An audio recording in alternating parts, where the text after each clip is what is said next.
On today's Locked On Jayhawks, we do a deep dive into Harrison Ingram with his visit starting today at KU. You are Locked On Jayhawks, your daily podcast on the Kansas Jayhawks, part of the Locked On Podcast Network, your team every day.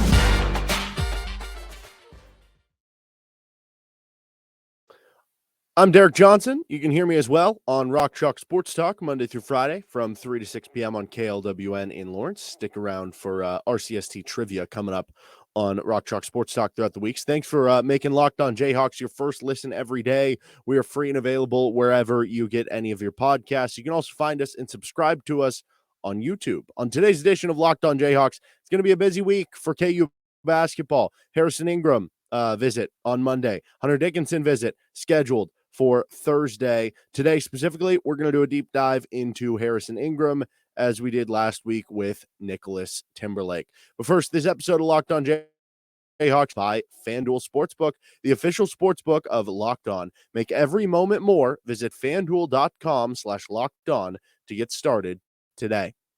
So we'll start with where things seem to be at with Harrison Ingram right now, who is the transfer from Stanford, visiting KU on Monday.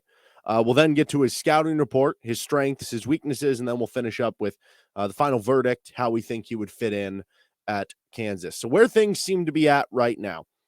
Obviously, Kansas is in a position where they need wings, right? They need players who can come in and play wing minutes for them. Jalen Wilson gone, Grady Dick gone, Kevin Kohler testing probably gone. MJ Rice, even one of your backup wings, is gone. KJ could be moving to the wing position. You might be playing more two-guard sets next season as opposed to playing more of a wing at the two, but still you need real wing minutes. Harrison Ingram, obviously somebody who sticks out there. You look at some of the different recruiting sites on 24/7 Sports, like The Athletic.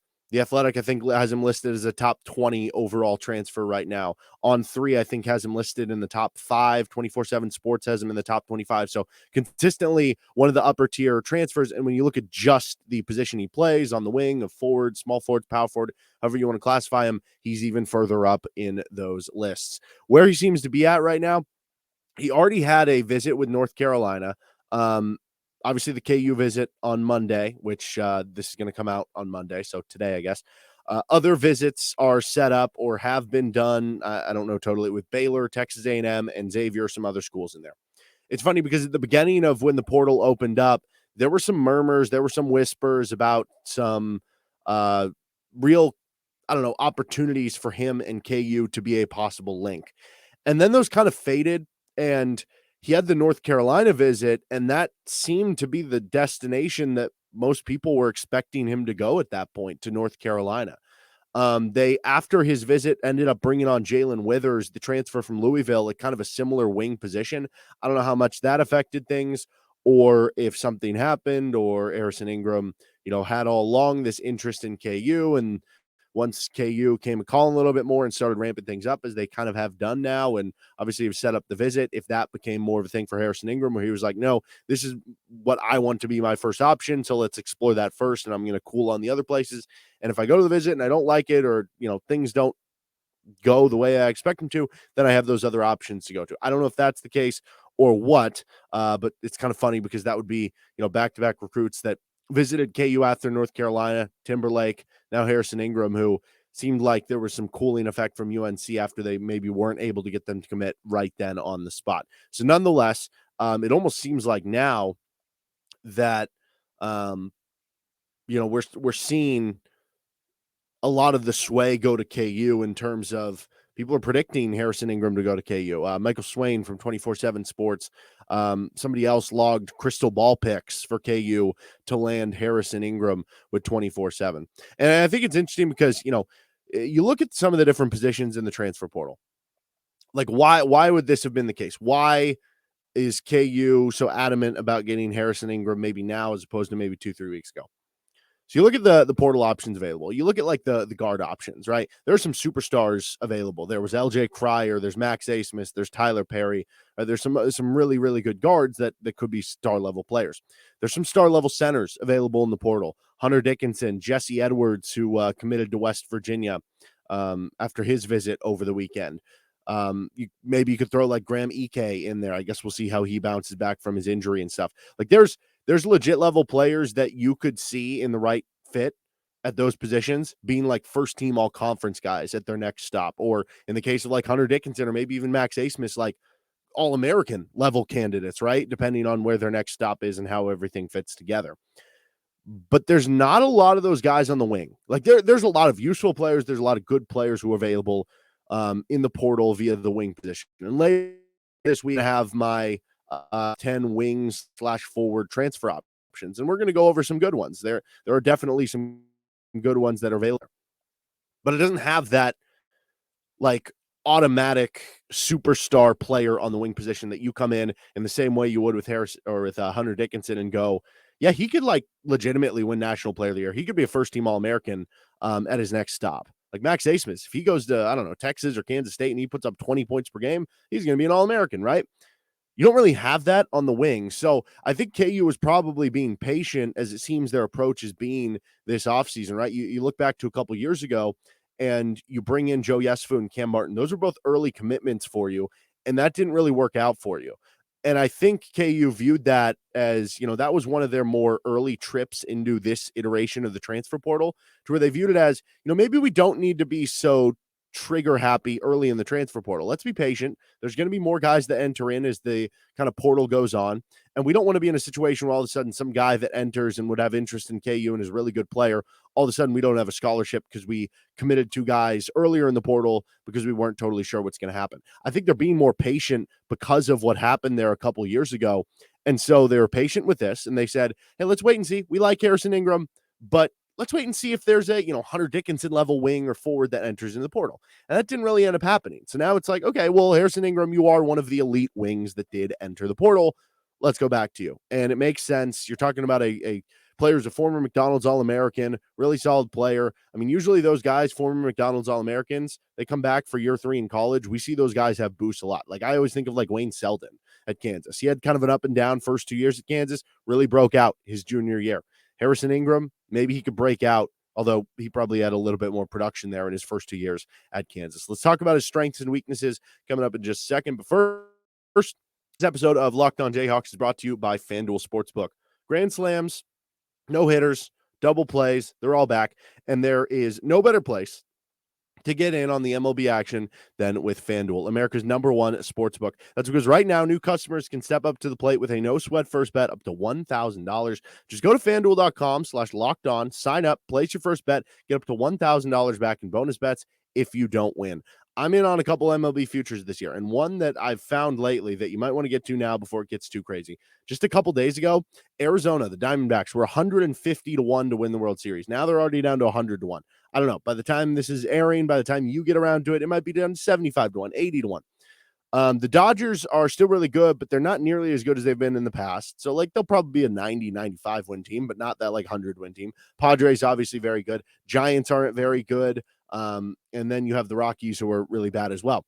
Diamondbacks are going to be in the thick of things for getting one of the wild card spots, and maybe they can contend to even win the division. They got a bunch of young players coming up. All I'm saying is, they're not the favorite for a reason to win the World Series, but at 100-1, you throw a couple bucks on that. You can do that at FanDuel, plus build a same game parlay with your favorite matchups of the day. Don't miss your chance to get a no-sweat first bet up to $1,000 when you join FanDuel today. Just go to FanDuel.com/lockedon to sign up. FanDuel, an official partner of Major League Baseball.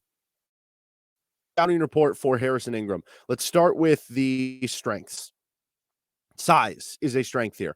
You're talking about a wing who is like 6'7", 6'8", so good size at the 3 or 4, 230 pounds. He's built well. He's strong. He's got a 7-foot wingspan. He tested in the 2022 draft combine, and he ranked tied 22nd among all players in wingspan, but that's all players. If you just look at small forwards, he was 5th. So he's got a really good wingspan. He's got really large hands. He measured tied 5th in the NBA combine among all positions. That even includes centers, and hand length, and then tied 14th in hand width. And that number obviously jumps up even higher if you just look at his position on the forward. He uses his body well. He uses his physical strength well. And he's actually a solid jumper too. I might include this into the size part, I guess. We'll get to some of the other athleticism part of it that might go into the weakness column, but for the jumping side of it, he's actually like, he's not, I don't know, he's not Kenny Gregory, right? He's not Andrew Wiggins jumping, but he's like a solid jumper. He had a 35-inch max vertical. He had a 29.5-inch standing vertical at the 2022 Combine. Both of those ranked third among small forwards who participated and was better than like several even guards. So I would say he's above average maybe at the jumping side of things with good size. So that's why you will see some highlights where they like dunked on some guys. Didn't have a ton of dunks last season. I think he had 7, but you compare it to Jalen Wilson, who had 0, and it's like, oh, okay, you get a little bit more there. I think also a strength here is production at a power conference level.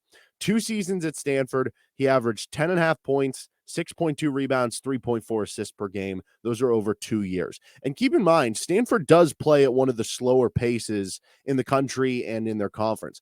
Among the 12 teams in the Pac-12, Stanford was just 9th in tempo.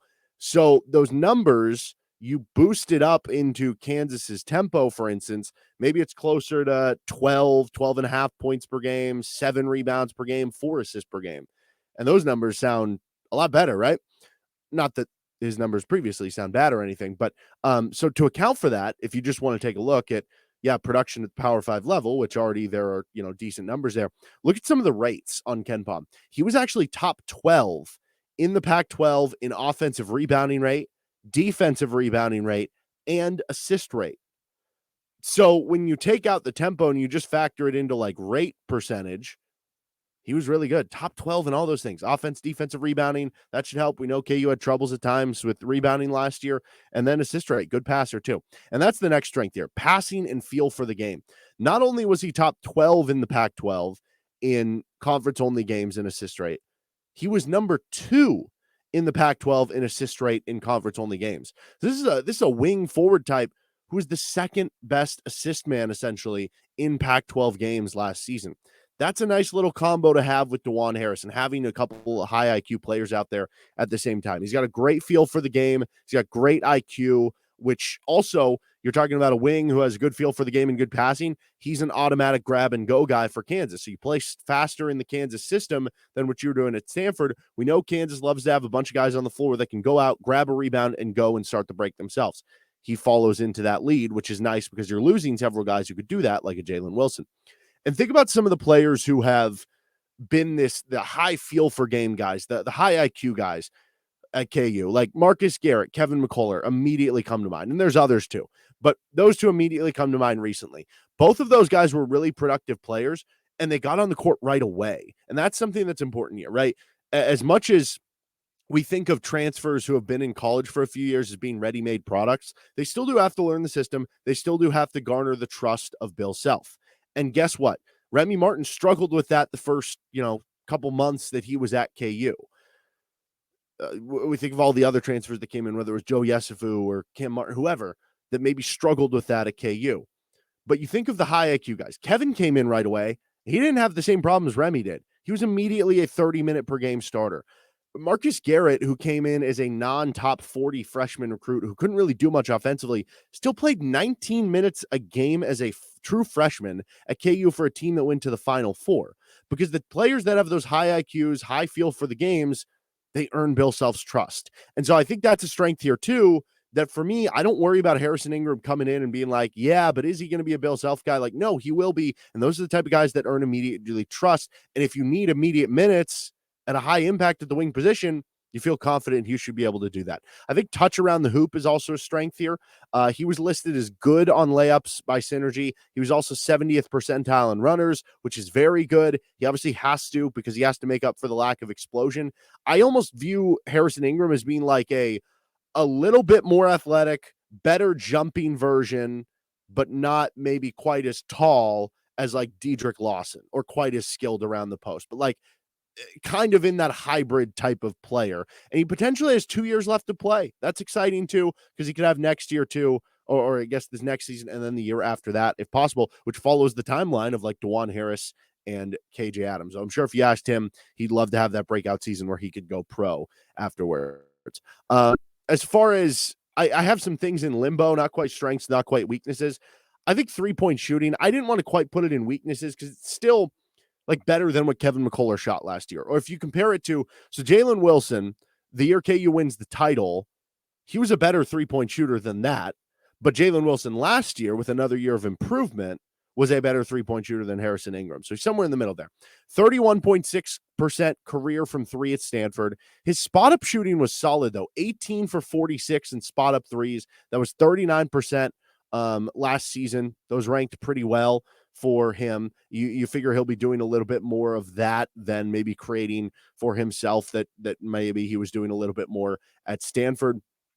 So I don't think it's like again, like if you just view it as, oh, we're trading out Harrison Ingram for, let's say it's the Jalen Wilson replacement at the 4. Okay, well, if you view it as if he can have the same uptick of threes that Jalen did, he'll actually be better off. Or if you view it as we're trading him out for Kevin McCullough, actually been a slightly better 3-point shooter than Kevin McCullough. Now, ideally, you'd have an even better shooter than that because you still have to account elsewhere for the loss of Grady Dick. And you weren't, to begin with, like an amazing 3-point shooting team last year. So you're looking to improve that as much as possible. But there is that way of looking at it. I also think defense would go in limbo here. He ranked 51st percentile on synergy and man defense, 54th percentile in everything. So basically average, slightly above average defender. But I think KU will get better use out of him. Like, I wouldn't be surprised if this ends up being a strength for KU. Because he was not good on synergy and defending in isolation. He was below average in defending spot-up shooters. Probably played a little too much on the perimeter at Stanford. We'll get into more of that later. But he was also 89th percentile in pick-and-roll defense, so smart, and that's good for KU's switching style. 94th percentile off-screen defense, and 97th percentile in handoff defense. So again, good in switches, and was good in post-up defense, which he might be playing the 4 at Kansas. So I expect him to be a solid defending 4-man at KU. If they ask him to play more at the 3, maybe closer to average because of the lack of foot speed, but either way, he's far from being a negative. If anything, he's average or should be a positive in this way and has potential to move up. So that's why it is the weaknesses for Harrison Ingram: athleticism outside of jumping. Like I said earlier, probably about an average jumper. But the rest of it, he's more of like a power athlete who's not really fleet of foot. I do actually think he has a nice little, I don't know, sometimes you'll see good footwork with like a nice little spin that he has, and that allows him to get some wiggle. But he's not going to like cross you over. He typically is not really going to run by you. Maybe if KU is able to play him at the 4 more. So going back to the Stanford thing, like maybe he was playing more on the wing. If he's playing more the 4 at KU, maybe he's able to have at least a little bit better of a time running by the occasional people because he'd be guarded by, slower 4s than faster 3s on occasion more. I don't know. But at last year's NBA draft combine, he had a bottom 5 lane agility test with times that were actually worse than Drew Timme, and was only 1 spot better than Kofi Coburn, the big center for Illinois. He wasn't great in the shuttle run either. He wasn't great in the 3/4 court sprint. So those are real concerns. And part of the concern you have is, well, if KJ is going to move to the wing, does that mean KJ's at the 4? And if KJ's at the 4, then Ingram's at the 3, and some of those speed issues come to light. Ideally, Ingram is playing the 4 for you. What does that mean for KJ? Does that mean, maybe you're playing 20 minutes of Harrison Ingram at the 4, 20 minutes of KJ at the 4, and then you're playing KJ 5-10 more minutes at the center position. Harrison Ingram gets 5-10 more minutes at the 3 position to where you're not playing it as much. Maybe that's a plausible solution for you. I don't know, but that certainly would be one concern here. Also, free throw shooting, not great. 62.9% career at Stanford, under 60% last season. That goes in the weakness column as well as just overall creation and scoring there. Let's finish up with how he would fit at Kansas in the final verdict with Locked On Jayhawks. So, okay, how he would fit with Kansas. Keep in mind, I've hinted this a couple times, he was probably misused at Stanford. There were times where he would be the second shortest player on the floor, that they just threw out these gargantuan lineups. And a lot of the times he was playing at the 3 position. So as I said, there's going to be minutes where he is going to have to play the 3 because of what you lost from last year if KJ is playing the 4 for you. But I think ideally you're going to be playing him at the 3-4, whereas at Stanford, he might have been, a 3 who was a perimeter 3, or occasionally like essentially a 2-man kind of role. I don't think he was as coached as well as he'll be coached at Kansas. And I don't mean that as a knock to Jared Haas. I mean that more in the sense of, you know, Bill Self is the best coach in college basketball. So you could be going from anywhere. He could be going from, I don't know, Bob Huggins. And I would still say, I think he's going to have an improvement in the coaching and how they're going to use him and everything. And I think that my biggest concern is going to be how are they going to use him? How are they going to use KJ Adams? That becomes the big crux in all this.